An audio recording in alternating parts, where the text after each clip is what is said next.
রাজধানী উন্নয়ন কর্তৃপক্ষের পূর্বাচল নতুন শহর প্রকল্প এলাকাকে ঢাকার উত্তর city corporation, Dhaka metropolitan police এবং ঢাকা ওয়াসার আওতাভুক্ত করার প্রস্তাবে নীতিগত অনুমোদন দিয়েছে মন্ত্রিসভা। একই সঙ্গে নারায়ণগঞ্জ ও গাজীপুর জেলার অধীনে থাকা এই প্রকল্পের অংশগুলোকে ঢাকা জেলার অন্তর্ভুক্ত করারও অনুমোদন দেওয়া হয়। জাতীয় সংসদের ক্যাবিনেট কক্ষে প্রধানমন্ত্রী তারেক রহমানের সভাপতিত্বে অনুষ্ঠিত মন্ত্রিসভার বৈঠকে পূর্বাচল সংক্রান্ত গৃহায়ন ও গণপূর্ত মন্ত্রণালয়ের একটি প্রস্তাব অনুমোদন করা হয়। বৈঠক শেষে মন্ত্রিসভার এক বিজ্ঞপ্তিতে জানানো হয়েছে, পূর্বাচল নতুন শহর প্রকল্প এলাকা 3টি জেলার অন্তর্ভুক্ত হওয়ায় প্রশাসনিক সীমাবদ্ধতার কারণে জনগণের জানমালের নিরাপত্তায় পুলিশের কার্যক্রম অপর্যাপ্ত এবং স্থানীয় সরকার প্রতিষ্ঠানের নাগরিক সেবাগুলোর প্রাপ্যতা নিশ্চিত করা যাচ্ছে না।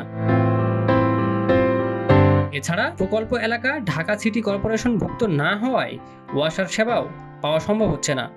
এ পরিপ্রেক্ষিতে পূর্বাচল নতুন শহর প্রকল্প এলাকায় জন্ম ও মৃত্যু নিবন্ধন, ট্রেড লাইসেন্স ইস্যু ও নবায়ন, বজ্র ব্যবস্থাপনা, রাস্তা ও ড্রেন নির্মাণ বা সংস্কার, সড়ক বাতি রক্ষণাবেক্ষণ, মশক নিয়ন্ত্রণের মতো নাগরিক সেবা বাড়ানো প্রয়োজন। সেজন্যই এই উদ্যোগ নেওয়া হয়েছে। এছাড়া পূর্বাচল নতুন শহর প্রকল্প এলাকায় বসবাসকারী নাগরিকদের জানমালের নিরাপত্তায় পর্যাপ্ত পুলিশ কার্যক্রম নিশ্চিত করতে প্রকল্প এলাকা ঢাকা মেট্রোপলিটন পুলিশের আওতাভুক্ত করা প্রয়োজন।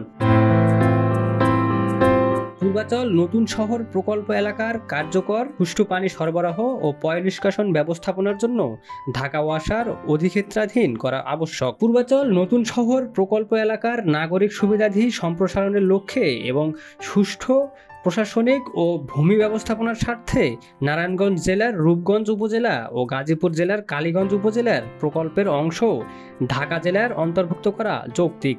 এসব যুক্তি বিবেচনায় গৃহায়ন ও গণপূর্ত মন্ত্রণালয়ের এই প্রস্তাবগুলো মন্ত্রিসভা নীতিগত অনুমোদন করেছে।